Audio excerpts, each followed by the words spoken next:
کہ حضرت عمر رضی اللہ تعالیٰ عنہ حاکم نہیں ہے، خلیفہ ہے۔ حاکم نہیں ہے، خلیفہ ہے۔ خلیفہ اور حاکم میں کیا فرق ہوتا ہے؟ خلیفہ حکم پر حکومت قربان کر دیتا ہے، حاکم کون ہوتا ہے؟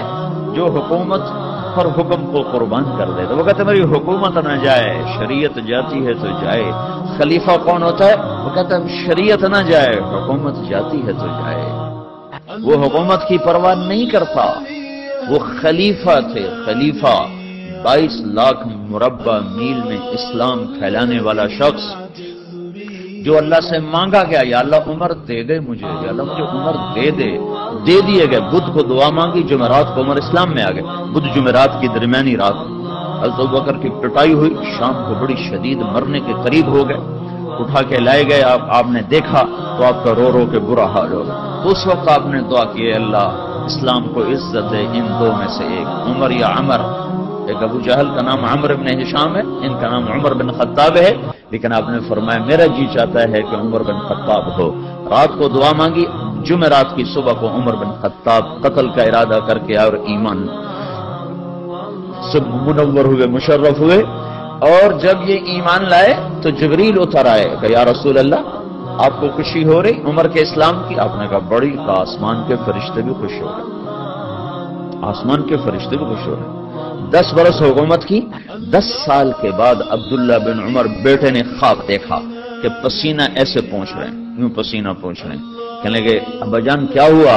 کہ بیٹا حکومت کا حساب دے کے فارغ ہوا ہوں، ابھی جان کا حساب باقی ہے۔ 10 برس کے بعد خواب دیکھا تو کیا کہہ رہے ہیں؟ ابھی حکومت کا حساب دے کے فارغ ہوا ہوں، ابھی جان کا حساب دینا باقی ہے۔ حالانکہ یہ وہ شخص جب راتوں کو جاگتا تھا لوگ سوتے تھے، اس کی روٹی کوئی اندر نگل نہیں سکتا تھا، اتنی سخت روٹی ہوتی تھی، نگلی نہیں جاتی تھی۔ مہینے میں 1 دن گوشت کھاتے تھے، صرف 1 دن۔ ایک دن بیٹے نے کھانے پر دعوت کی تو نوالا منہ میں رکھتے ہی وہ ہاتھ کھینچ لیا، بیٹا میں نہیں کھاؤں گا۔ کیوں؟ کہ 2 سالن ہے۔ کہ 2 کہاں ہے؟ گوشت ہے۔ کہنے تم نے گوشت میں گھی ڈالا ہوا ہے، گھی الگ سالن ہے، گوشت الگ سالن ہے۔ میرے نبی نے زندگی بھر گھی اور گوشت ملا کے نہیں کھایا۔ کہ ابا جان میں نے کوئی فضول خرچی نہیں کی، آج مجھے گوشت سستا مل گیا تھا تو میں نے آدھے درہم کا گوشت لے لیا، آدھے درہم کا گھی لے لیا، دونوں کو ملا کے بنا دیا، تو اس میں کوئی فضول خرچی نہیں ہوئی۔ کہ نہیں بیٹا، عمر کا ہاتھ اندر نہیں جا سکتا، میرے نبی نے گھی اور گوشت کو اکٹھا نہیں کیا۔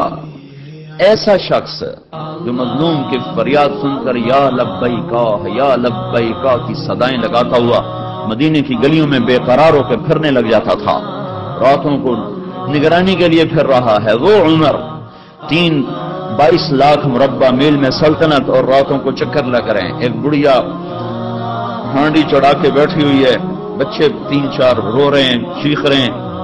اماں کیا بات ہے، یہ بچے کیوں رو رہے ہیں؟ تو کھانا کچھ نہیں، بھوک سے رو رہے ہیں۔ یہ کیا ہے؟ کہ یہ تو تسلی کے لیے ہے، پانی اوپر چڑھایا ہوا، اندر کچھ نہیں ہے۔ میرا اور عمر کا اللہ کے ہاں حساب ہوگا۔ تو عمر کی آنکھوں میں آنسو آ گئے۔ عمر کو تیرے حال کی کیا خبر؟ کہ تو ہمارا حاکم کیوں بنتا ہے اگر ہمارے حال کی خبر نہیں لیتا؟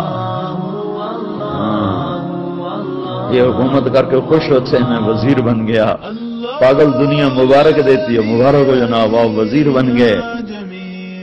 تو عمر وہاں سے بھاگے، بیت المال سے سامان اٹھایا، بوری بھری، اپنے کمر پر اٹھانے لگے تو نوکر نے کہا میں اٹھا لوں، اصل غلام میں اٹھا لوں۔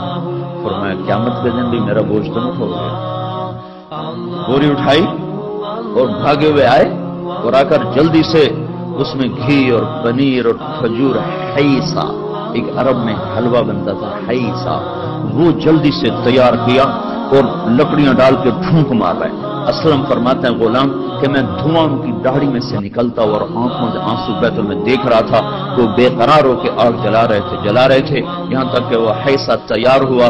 پھر آپ نے خود ڈوئی میں سے پلیٹوں میں ڈال کے بچوں کے آگے رکھا، پھر ایک طرف بیٹھ گئے ان کو کھاتا دیکھنے لگے۔ پھر وہ بچے ہنسنے کودنے لگے۔ پھر تھوڑی دیر بعد اٹھ کے چل دیے تو وہ عورت کہنے لگی کاش عمر کی بجائے تو امیر المومنین ہوتا۔ تو یہ نہیں کہا کہ وہ میں ہی ہوں، کہا اماں جب تو امیر المومنین سے ملے گی تو مجھے بھی وہیں پائے گی، مجھے بھی وہیں پائے گی۔ واعتز به جميعا. الله